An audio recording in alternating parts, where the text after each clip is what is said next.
J'ai quelque chose à vous montrer. Ça, c'est du radis serpent.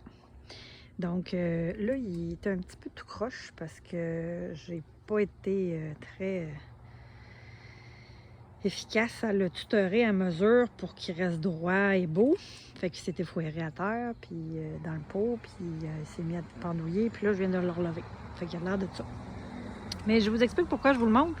En fait, j'avais une discussion avec une cliente dernièrement, puis on parlait de cosse de radis, information qu'elle ne connaissait pas. Le radis serpent, je vais vous le montrer en comparaison tout à l'heure avec un radis, ne fait pas de radis au niveau de la racine. Il va faire des tiges et il va faire des cosses, et c'est les cosses qui vont se manger. Donc là, ces cosses-là ne sont pas matures. On va faire un petit bout de chemin. Je vais vous montrer la différence avec un radis qui va faire une racine. Donc la racine, c'est ce qu'on mange, le radis. Mais que si on le laisse aller, le radis va être pas mal moins mangeable, très fort, ou pas du tout mangeable parce que trop corsé, trop coriace, excusez. Mais il va faire des cosses. Donc la cosse, c'est le fruit après la floraison.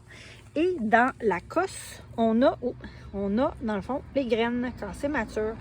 Mais quand il n'est pas tout à fait mature, on est en mesure, dans le fond, de prendre ça ici et de venir tout simplement le manger.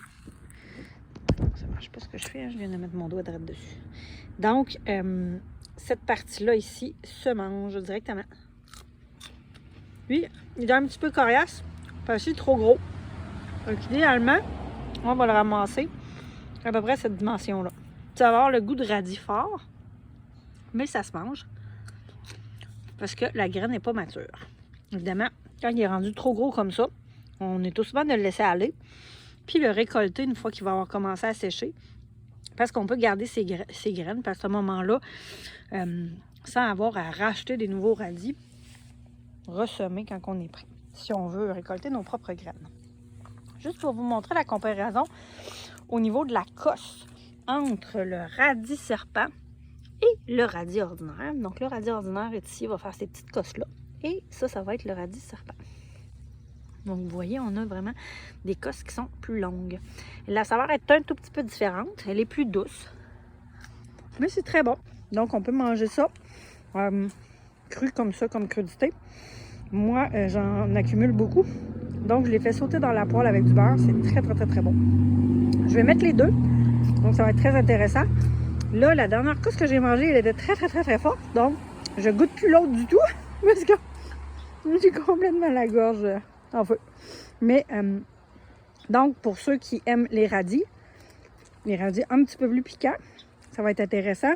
Si jamais les radis ne fonctionnent pas, gardez quelques radis pour que ça monte en graines. Donc, vous allez pouvoir manger la cosse quand ils vont être jeunes. Et ceux qui ont le goût d'expérimenter d'autres choses, évidemment, le radis serpent devient très intéressant.